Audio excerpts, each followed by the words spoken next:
Comment allez-vous? Vous allez bien? Très heureux. Bonjour. Là, c'est sur l'ambition multi-individualisée. Oui. Donc, parmi pas mal de candidatures, là, ce que vous avez comme projet, c'est un projet qui illustre un des axes qui est l'impression 3D, donc la médecine qui permet d'adapter les prothèses aux personnes. Il y a d'autres projets que vous verrez tout à l'heure sur la génomique, sur le séquençage, d'autres qu'on a choisi sur les interventions ciblées chirurgicales ou non invasives d'ailleurs. Donc là, c'est l'entreprise, plusieurs entreprises qui développent quelque chose qui est très innovant, c'est des prothèses personnalisées pour les personnes, pour réduire les suites opératoires, faciliter la chirurgie. Donc on réalise effectivement de l'os de synthèse sur mesure à partir d'un procédé de 3D printing direct. Oui. Donc une machine de 3D printing, c'est une machine qui travaille couche par couche. Vous voyez ici donc un réservoir de même composition que l'os. Et là ici vous avez une tête donc, qui va solder des grains de céramique qui vont participer à la construction de la pièce. On voit donc les étapes sur l'écran ici. Donc on a ce qui correspond à une couche. Alors en pratique, pour le patient, le processus est le suivant. Ici, on va suivre le parcours d'un patient. Donc, malheureusement, un trauma avec une perte osseuse. On va objectiver la topographie, on va faire un état des lieux à partir du scanner, ce qui va nous permettre de calculer l'implant qui va compenser cette perte osseuse. Alors cet implant qui est calculé donc chez Osseomatrix va être ensuite adressé au chirurgien donc sur sa table numérique. Il va pouvoir objectiver l'os de synthèse et le valider si ça lui convient. Dès l'instant où c'est le cas, les fichiers sont adressés sur une machine industrielle qui donc est équipée d'un laser et le laser va venir souder les grains de céramique qui vont participer à la construction de la pièce, uniquement cela. Et couche par couche, on va voir la pièce qui va se matérialiser, ce qui va reposer sur un lit de poudre non aggloméré et on va ensuite évacuer cette poudre.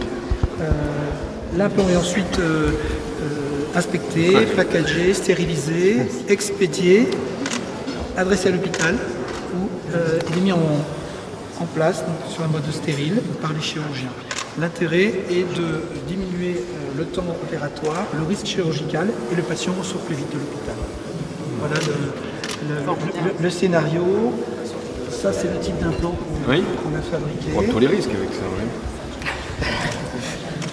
C'est pas pour manger. Oui, j'ai bien compris. Merci, monsieur. C'est pas parce qu'ils n'ont pas fait les temps. Protéines végétales. Oui. J'ai pas compris pourquoi troué. Alors, c'est très important parce qu'effectivement, ces implants sont poreux parce que l'os va venir recoloniser l'implant. C'est-à-dire qu'on redonne...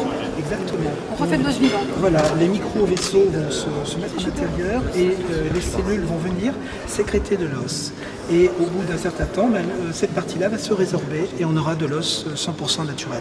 Donc c'est une avancée par rapport à des prothèses métalliques qui sont très bien, mais qui se substituent à l'os. Donc là, on a un guide de régénération osseuse. Là, le marché est très très important parce que l'os, c'est le tissu le plus greffé.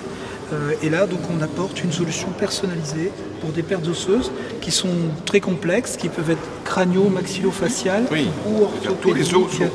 Tous les os, on a... Pas simplement les os des membres. Absolument, on a 206 os dans notre squelette et tous, à un moment donné, peuvent être l'objet d'une lésion, qu'elle soit traumatique, en rapport avec une infection, une tumeur, etc.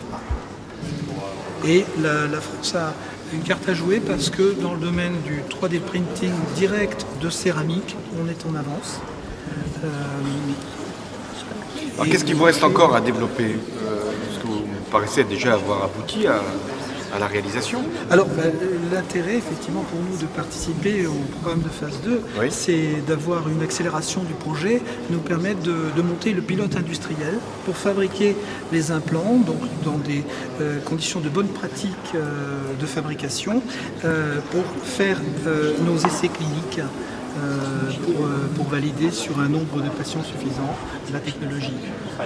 Le matériau est bien connu, la même composition que l'os, il est utilisé couramment. Sa mise en forme par contre est très innovante. Et on pourra utiliser ce nouveau procédé quand? Alors, on a tablé 2017. 2017, donc c'est relativement proche. Ce seront les premiers essais. Est-ce que vous avez déjà des contacts avec les pouvoirs publics Pour l'agrément, Oui. pour l'autorisation?